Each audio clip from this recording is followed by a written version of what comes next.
Welcome, everyone. I'm Megan Grace, and I am here with Bronwyn Simons, and we are here to bring you the November episode of New Moon Activation. Hi, Bronwyn. Hey Megan, it's great to be back.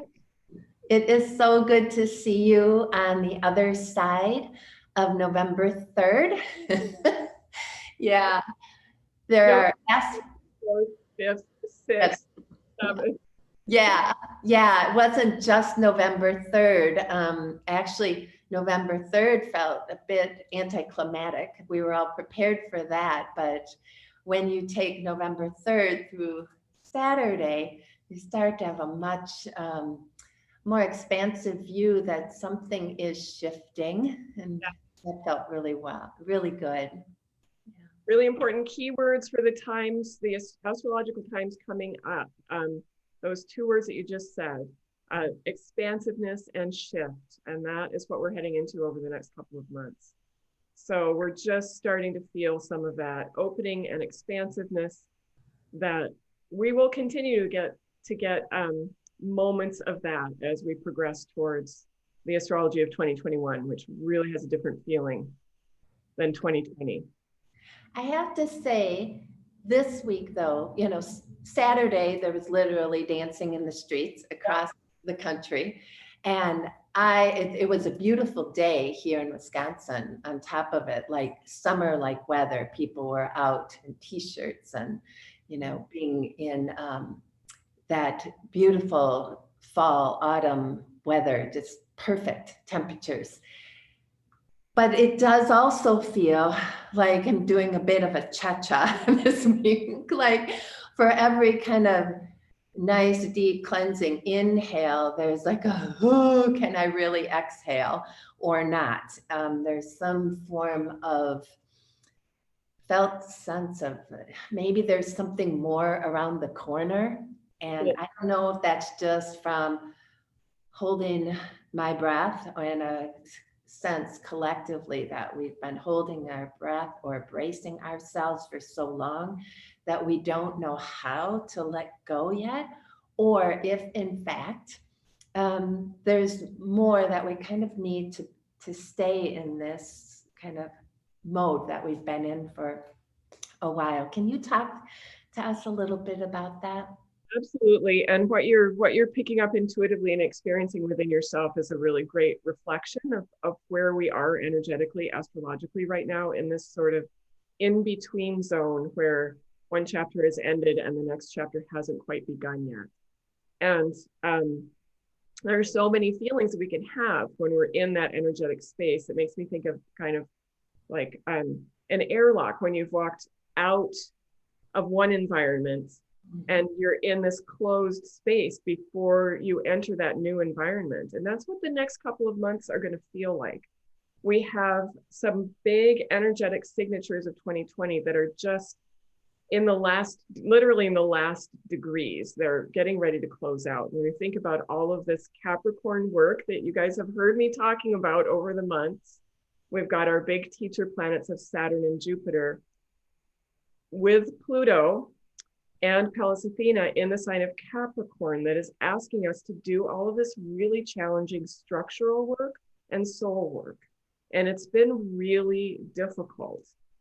And all of those major planets are at the very end of Capricorn right now. So it's this idea that we still have a little bit more of this heavy, responsible, difficult work of 2020 to finish before we can really take that huge in-breath and release that breath and open up into the expansiveness of 2021. Not to say that everything is going to be dancing in the streets in 2021. It's a different kind of challenge, but it is more spacious. So what we've got in the meantime, as things gradually fall into place, as these planets ingress into Aquarius, as this Mars retrograde that has been abrasive to all of us finally comes to a conclusion, as the Sun and Mercury get out of Scorpio, where we've been doing this dark, deep inner exploration. All of those are pieces that are coming to an end so the new energy can come in. So the way it's going to play out over this coming month, over this coming lunation, this week does still, despite the fact that many of us, at least half of your country, was dancing in the streets on Saturday. Yeah. There still is that sort of oppressive feeling of heaviness. And, you know, in a way, it's analogous to what's happening for you guys in the States, where you have one regime that is over, but it's not over yet because it's not gone. So there's a couple of months where it's this, you know, with the lame duck presidency, there's that feeling of a dead energy that's going to be moving out, and the new energy hasn't come in yet. And I think that's a good analogy for kind of the phase that all of us are in, where we're still working on moving out, you know, however you feel about what has come before, that energy that's leaving, however you feel about that, although I assume that most of us who are listening to this feel a certain way. However you feel about that, we have this transition. And that is going to require us to continue to do that difficult soul work that we've been working on, to expect that there's still going to be a few bumps in the road energetically, especially over the next couple of weeks as Mars gets himself straightened out. And to just continue to do our Saturn work, right? Which means our work of growing ourselves up. So this new moon that's coming up on Saturday, is it Saturday? Yeah, 13th. This new moon coming up on Saturday is really a juicy, beautiful new moon for setting our intentions for the whole coming year. The last couple of new moons, I've had like caveats like, well, this is good, but also we have something difficult. This next new moon, we can finally say we can really dig into setting our intentions and celebrate with this moon. But there's a couple of things going on around it that I'd love to address, just to help us to balance this weird mixture of emotions, right? The elation and the expansiveness with the still some feelings of frustration and being held back. And then just the sense, kind of that waiting for the other shoe to drop. A foreboding of some sort. Foreboding. And let's think about Mars first, because I think he's the main culprit for this feeling of the other shoe is going to drop that we're all feeling right now. So Mars is the planet, he's one of our personal planets, right? The planets that are closer to the Earth, closer to the sun, are the ones archetypally that speak to what our personal energies are going through. You know, I talk about these big teacher planets. That's more about us as a collective, and they're farther out in the solar system. The personal planets, Mercury, Venus, Mars, speak to us personally. And it's Mars's job to embody the warrior within us in all the faces of the warrior, both the protective, compassionate warrior that stands between us and harm, and is that part of ourselves that can stand up for ourselves and guard our more vulnerable selves and guard other people who are vulnerable. That's one face of Mars, the positive bodyguard almost. The other face of Mars is aggressive, the warrior that's coming at you from the other side. So Mars really embodies that warrior energy, but in a neutral way. It can land in our lives with either face, right? Mars is also our vital energy. And he has been retrograde for months now. He entered his shadow in the summer, and it's been a long time of us feeling that our vital energies, our ability to be assertive, and even some of our aggression has been held back. That's the sense of Mars retrograde, is that energy is held back. It's kind of dammed up. So he's going direct at the end of this week. And that means a big release of vital energy. So you can see how this is, on one hand, it's good news. I know for myself, I've been exhausted. It's kind of crazy how much sleep I need every night. I hit a wall around 2 or 3 p.m. Like I just don't have the vitality that I'm accustomed to having. And I'm expecting that some of that is going to come back once Mars goes direct. And I know I'm not the only one who's feeling this way. You're the fourth person who has said that to me in the last 24 hours. It's just like, I got to go home and lay down. And it's 2 o'clock in the afternoon. By 7 o'clock, I'm like, okay, I can go to bed now. My husband and I are like, well, 7:30, is it too early to go to bed? So if you're feeling like that, you're not alone, and it's not you. And, wait to go get that blood test until Mars has been direct for a couple of weeks, and then you'll know. But yeah, it's that our vitality has been held back for a long period of time, and it's just getting kind of exhausting. So the good news with Mars going direct is all of those things that started to feel like they stalled out in the late summer and early fall will start to move again. Things can begin to move forward in our lives. Our vitality will slowly start to return. We may, jump back onto a more vigorous yoga practice, or to our daily walks or runs that have been shelved for a while because we've just been too tired. So that's the really good news. We want our vitality and our vital energy to move forward, not backward. The difficulty with this, because Mars is in Aries, it's actually his happy place where he's powerful, but that also means that he has free reign to be like as assertive and warrior-like as he wants to be. So this is, again, the good news is that's a resurgence of vitality and a moving forward of all of the ways that we want to protect ourselves and be vital and warrior-like in our lives. The bad news is that's true for everyone. So where people have had their frustration bottled up and have something that they're angry about that they haven't really been able to express, the little steam valve is going to come off of that on Friday. It's not all at once. When planets turn direct, and you may know this from the Mercury retrograde, and we talked about this last time with the Mercury retrograde, it's not all in one day. It's the planet slows down, and that's why we're all so tired this week. And then there's the station day, which literally is the planet appearing to stand still in the sky, right? And then slowly starts to get up to speed again. So this is this week and next week that we're feeling that slowing down, and then the gradual resurgence. So I think the positive we're looking for is that revitalization in our own lives, stalled projects moving forward, and the things to be careful about are to remember that everyone's experiencing that, and people who aren't as good at managing their anger or understanding their frustrations will also be starting to let off steam, and there will be more energy behind their actions. So we might see some of this in the news, just people letting off steam and expressing and venting their frustrations.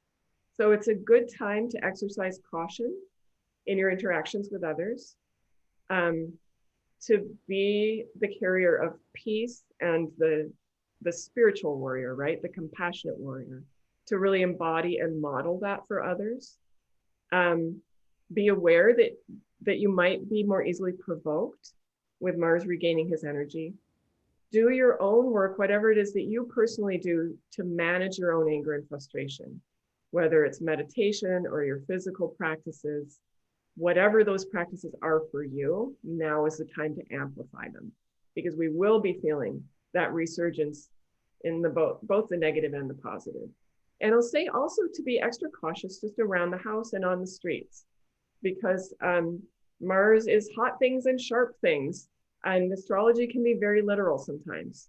So remembering that all of that is moving forward again, and we want to be careful with our knives and our pressure cookers and all those things, not to instill fear, but just to exercise a little bit of caution. I think anytime there's a deeper story with this too, right? If we're being mindful with things that are hot and sharp, think about how that simple practice in the kitchen of just being a little more mindful, moving a little more slowly, that action can translate into a reminder to be that same way with your words and your actions that can be hot and sharp. And we don't want to hurt others with our words and actions. So it's good to practice care and awareness when we're handling dangerous objects. And that's true physically, and it's true emotionally. And really, those are the lessons of working with our internal Mars. All of us have to learn how to deal with our own frustration, how to express our anger in ways that aren't harmful. What is the difference between righteous anger about injustice and revenge and rage? And where do your own feelings fall on that spectrum? And how can you manage the intensity of your own feelings in a way that doesn't cause harm, Mhm.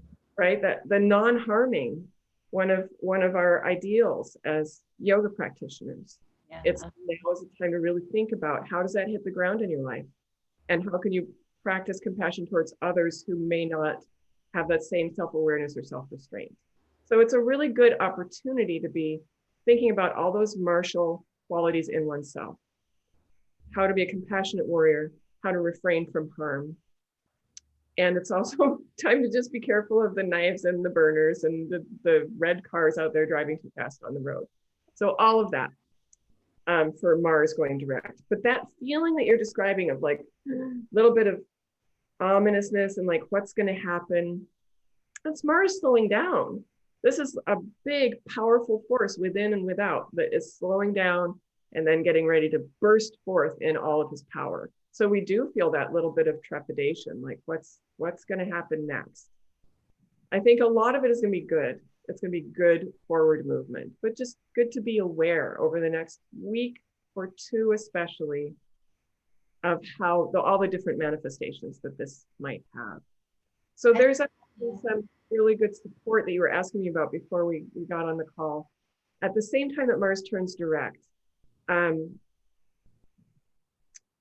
But I'll stop there because I think you had a question and I cut you off. I was just going to say that on a collective national level, we kind of want to embrace this idea that the election is behind us. No matter what side you're on, I think everybody wants to put that behind us. And yet you feel like even today in the news, they're starting like more and more gesturing that you can't completely put that behind you. And there's being blocks and, hindrances thrown in the way so that can't be the collective exhale or expression that we're all looking for. And then at the same time, we have this sense that possibly a new president will breathe new focus and a new approach on COVID at the same time when COVID is spiking. So it's just it's this being battled by, like I keep saying, it feels like doing the cha-cha. You're not really, you're not two steps forward, one step back or anything. You're just side to side. And, I think what I'm hearing from you is that's the way it needs to be, a little bit longer. There's some more growing up that can come through that. And there's this release of, old patterns and new ones emerging. And we just have to continue to practice some patience and dig in even deeper. It seems like the lesson of 2020, go deeper, do more, peel away another one, peel away another layer.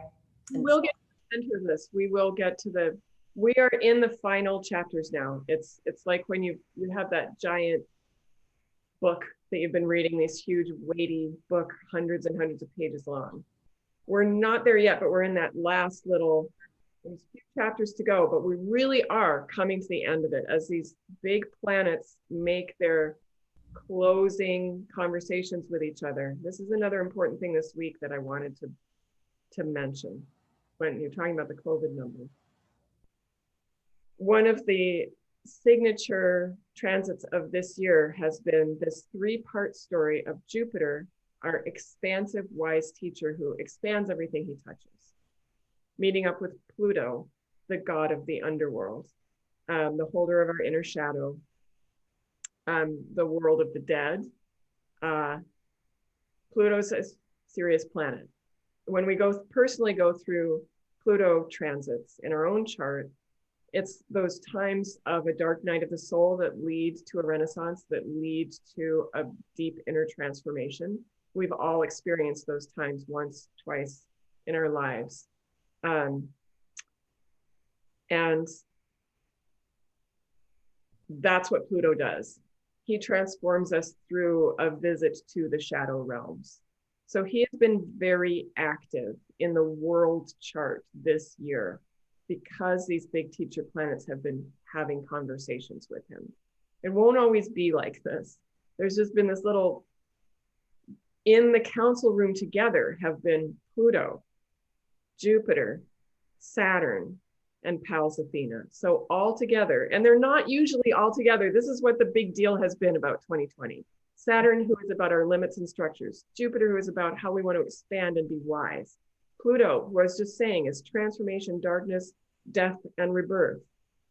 And then Pallas Athena, who is our strategy. So it's this remarkable historic moment astrologically where they're all hanging out together, exchanging. How often does that happen? Do you know how often those four would come together like this? So Saturn and Jupiter come together once every 20 years. Okay. Pluto and Saturn come together once every 40 years.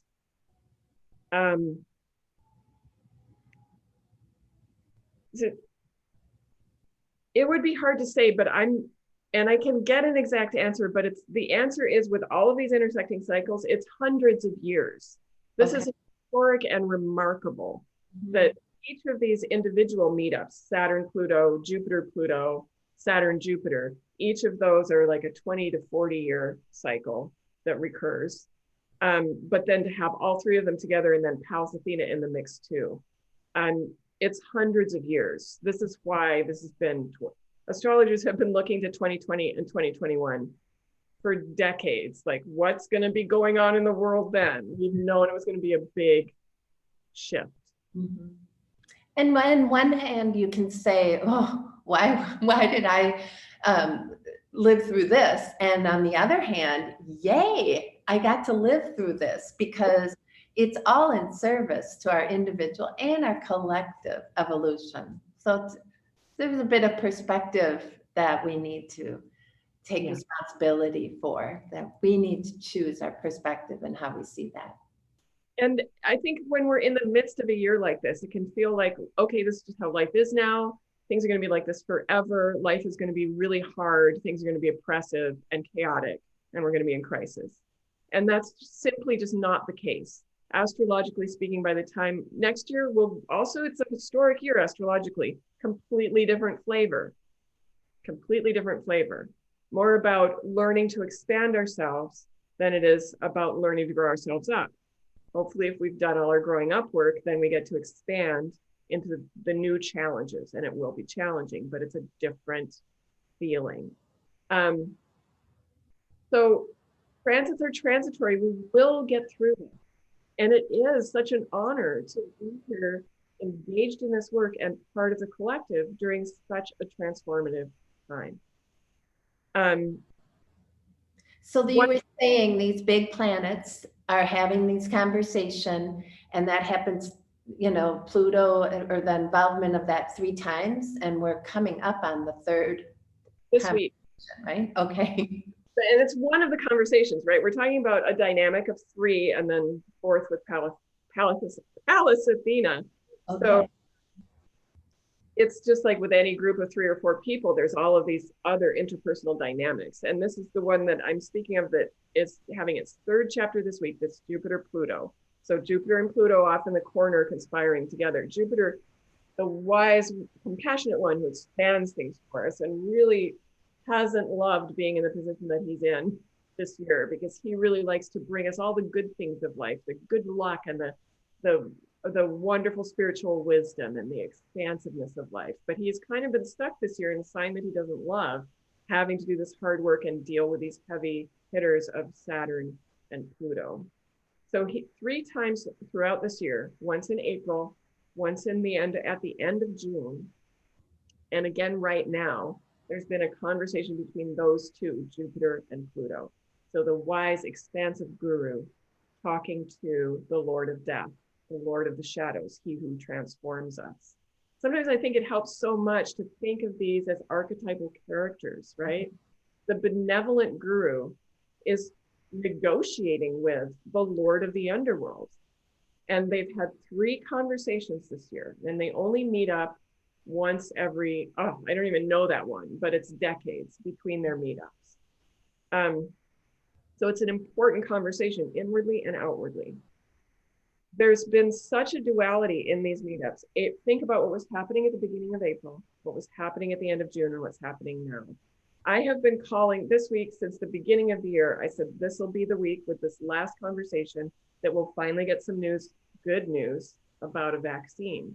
And we have had that. I was doing a happy dance yesterday, not only because it's great news that a vaccine is on the horizon, but also because I called it, and astrology is so amazing. I know. When I was listening to your Venus Rising recording earlier, which you recorded on Sunday, but I'm listening to it today, I was like, oh my God, because you were talking on there about we're going to get some news about vaccine or a new treatment or something. And then lo and behold, Monday comes. Yeah. Oh, cool. Yeah. And I have to say, I was kind of losing hope on that too, because I've seen these other two conversations between Jupiter and Pluto have also, as I suspected, corresponded with the peaks of the really terrifying numbers that we've seen and the imagery that goes with that. And just, I mean, that's Pluto making himself visible. That terrifying imagery and the very real, grim reality of the number of illnesses and deaths. So the good news with that is I really do think this is the last peak. We're not out of the woods yet, obviously, but astrologically speaking, I don't see that this peak is going to die off, and then there'll be another terrible wave. The third wave will be the last wave, and yes, we are in the midst of it right now. So those are the two. That's the duality of the Jupiter-Pluto. Okay. Really, it has linked so closely with the COVID story. If you think about how the three waves have, at the beginning of April, we were like, oh my goodness, what's happening? And then at the end of June, we were seeing again, it's spiking again. Now here we are in the midst of this third global fight. Mm-hmm. Getting that again here too. So those are the two sides of that conversation, because Jupiter does expand things. So when he touches Pluto, the Pluto things expand. We can't control what's happening in the world. We can only control our own reactions to it and our own behavior. And I think for us to take on that message of Jupiter-Pluto, and especially with the other astrology that's happening this week, with the support of Mercury going into Scorpio direct, and one of our beautiful goddess asteroids, Ceres, that's the goddess Demeter, who's just moved into Pisces. Okay, so this is a little bit of complicated astrology stuff. But basically we have these two supportive characters, Mercury, Hermes, the messenger of the gods, and Ceres, Demeter, the sacred mother, who is very familiar with walking the shadows of Pluto's underworld. She's actually Pluto's mother-in-law, right? Okay. Because her daughter Persephone is the one who went into the underworld to become Pluto's wife. So if we think of the mythology of this, we are being encouraged as Jupiter and Pluto come together, wisdom with transformation. We also have the support of our inner sacred messenger and the part of ourselves that is brave enough that can nurture us through our own shadows. That's Ceres, Demeter. So the mythology underneath this, if we think about all of those characters as parts of ourself, we can see that this, the curriculum that the universe is giving us right now is to be sure to finish our work of interior exploration. So when we do finally get to make that big exhale as we move into the new year, we know, we have that satisfaction of knowing that not only is a chapter closing for us as a society, but that we can close that chapter cleanly for ourselves. You know that feeling when you know you haven't really earned it, you didn't really do as, like if you're cleaning something and you take a shortcut and it's still a little, I didn't thoroughly clean that out. That's what we're doing internally. And it's so important that we finish that work. It's like 95% done. We just got to clean out those inner closets. Like, just make sure you're being so responsible and loving to yourself as you do that deep inner exploration. The planets are all coming together over these next few weeks. I apologize for my little dog. No, fine. I love that idea of this curriculum and we're kind of, deep into the syllabus now, but can't like, quit and you can't audit the course and you have to just keep going and you have to submit the final paper. We're writing the final paper. Doesn't have to be an A+, but you have to turn it in and pass. Yep. Yeah. All do it, and we have so much universal support from Mercury and Scorpio guiding our minds into the depths in a really supportive way. Oh, cool. Yeah. It's just really, I apologize, everyone. This is real safe when we work from home. Right. Ceres, the asteroid goddess, going into Pisces, supportively helping us to access divine help. So it's a really great time for whatever your personal spiritual practice looks like, a prayer practice or a practice of devotional movement or whatever it is for you. You can activate that to assist yourself through these final weeks, really, as we write that final paper in the course of 2020. Like, this isn't undergraduate stuff. This is like sitting for your thesis, right? Do work, yep. So Saturday, November 14th is the arrival of the new moon. What can we look forward to and what planet and what are we in? Yeah, so we're in Scorpio right now. So Sun and Moon meeting up at 23 degrees Scorpio. If you have your astrological chart, you can find the house that Scorpio lives in, and you will know what area of your life this new moon is hitting. But for all of us, whether we know our astrology or not, Scorpio is the sign of, Scorpio is the compost that brings the blooms, right? It's when we get to do this deep work that we've just been talking about that we have so much support for right now. Scorpio gives us the intensity, the focus, and the tenacity to hold on, do the difficult work, see with clear eyes. Scorpio helps us to light up the dark places. Scorpions, their whole little exoskeleton is like a primitive eye. They are some of the most light sensitive creatures in the world. And I think this is such a beautiful thing to think about because they're nocturnal. We think of them as being in the dark. We think about Scorpio, darkness, mystery. But there's this beautiful paradox where the Scorpio temperament works really well in the dark because of that great sensitivity to light. So really we are able, with the Scorpio new moon, to bring light into our most shadowy places, to set deep intentions for healing and spiritual transformation that will reverberate out into our lives. And it's just a beautiful opportunity to set intentions that have that drive and tenacity of Scorpio.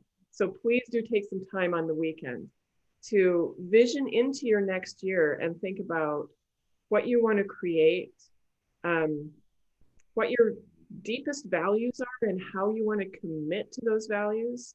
Because there's deep commitment with that Scorpio energy too, right? The thing about that Scorpio sting and that it's so focused and it's also so tenacious. So we can make use of that tenacity and that focus for dreaming our way forward into this world, this life that we can't quite see yet. We don't know what the challenges are going to be. We don't know what it's going to look like. But with the new moon is working so closely with these planets I've been talking about in Capricorn that have given us our big challenges this year. They are in a sextile. That's the word for the conversation that they're having. That is a very flowing and positive aspect for them to be in. So it's really a chance in this moment of the new moon for us to take all of those lessons of all of 2020, really begin to assimilate them. So it might be a good time to do like a year review, kind of what have been my big lessons? What have I learned? How can I really close the chapter on this? What do I need to do to really feel like I'm finished? And then how do I want to move forward? What do I want to leave behind? What do I want to bring with me? it's one of those moments that just always leaves me in awe of the elegance of astrology and the patterns that we get to work with and live through, because it's just the medicine we need. Is a new beginning that goes really deep, a chance to reaffirm our values, a chance to dream into the new year, and also to bid goodbye to the lessons that we've learned. And the magic of working with the moon is if you do sit down over the weekend and take the time for that review, especially what was going on in April, what was going on in July, what's going on now. How did it feel? How do you want to close that chapter elegantly and beautifully for yourself? And then begin to think what that breath is going to feel like when you finally expand. And write some dreams for yourself for 2021. I know it's been hard to dream. We've had our faces so close to that rock face that I've been talking about.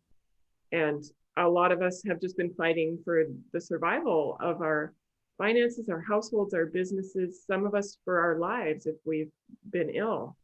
It's been a fight. And it's been hard for us to feel like we have access to our dreams or that the future is something to look forward to. And I think whenever you go through a trauma, it takes some time to feel like you're on your feet again and you can dream again. But this new moon is the beginning of that. It's the beginning of that ability to dream into our lives again. And I love all the watery emotional support that we'll be getting from the planets, Mercury and Ceres moving into those water signs, and the substantial earthy support that this new moon gets from the Saturn and Jupiter in Capricorn as they finish their story.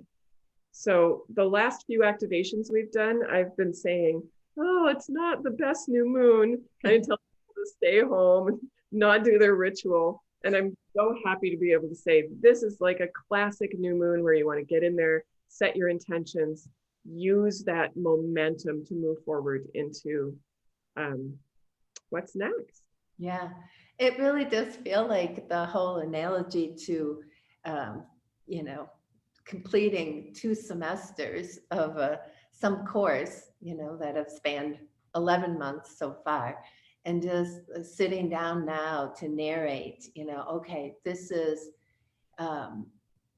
what I want to bring forward with me. These are all that I've learned. This is the new skills I've already acquired and the ones that I want to build on and take those into 2021, because it sounds like from the few words you've used, namely expansion, that we can look forward to returning or starting a creative process for our lives. Absolutely. It's such an expansive year ahead. We're moving out of the element of earth and into the element of air in so many ways. And everything that calls to mind, just thinking about that symbolically. In so many ways, we've been grounded. We've been grounded in a positive way, in that many of us have just grounded back into our lives and into our families, and that's been good. But we've also been grounded, like when you were a teenager and you just had to stay home and not do anything. Yeah. And we're going to be launching now and becoming airborne, and it's going to have the positive effect of feeling that expansiveness, the challenges of feeling this big open space, and all the newness and all the potential. And yeah, a whole new set of challenges just moving into this next, to keep with our analogy here, it's just like you're embarking on a whole new course of study. Yeah.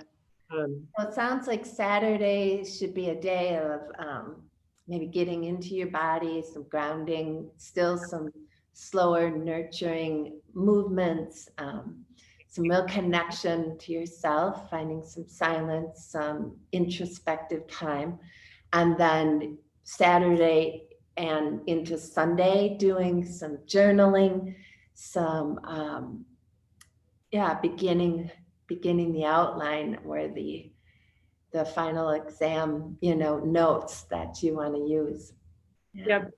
And both parts are really important, the review and then the expanding into the future. So, when way back, when I was young in university, we didn't bring laptops to class. We wrote in books, and then you reviewed for the exam by writing things on index cards. And it's kind of like that process where you're going through everything we've learned, all those sheets of notes that we have from this last year.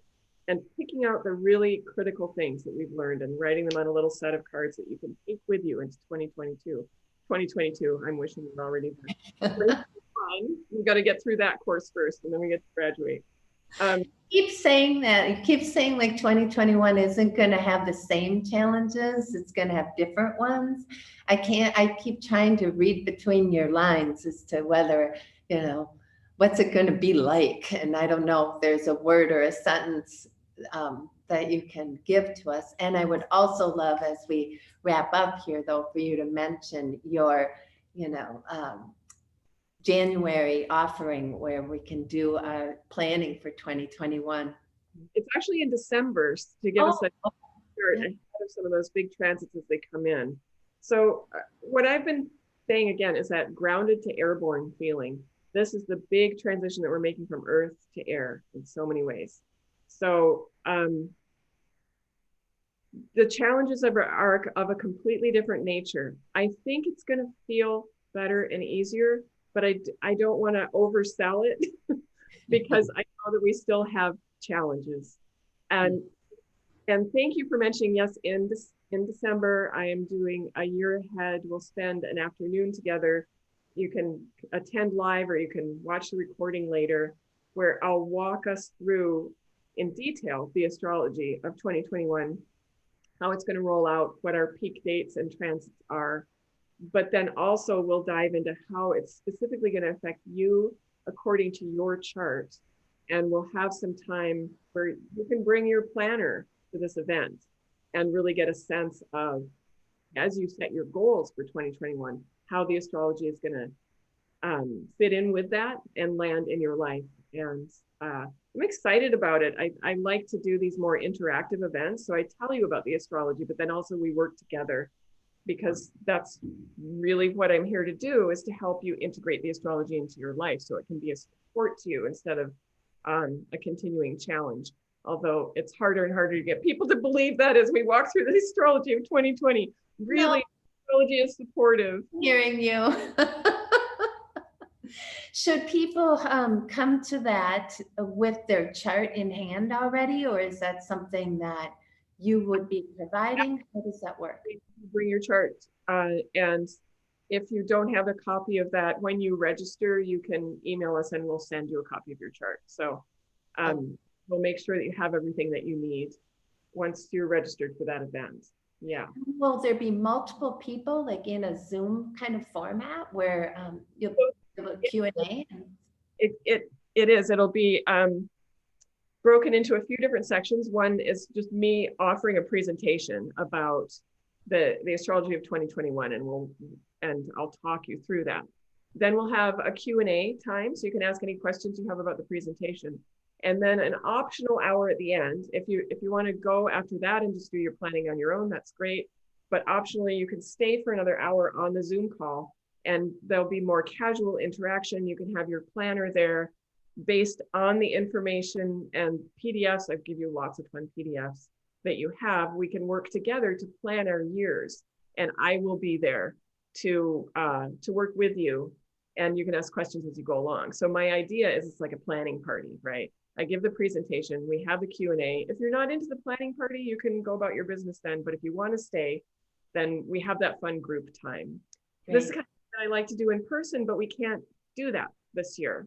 So I'm trying to duplicate that online with I'll put the link to that underneath the YouTube that for this.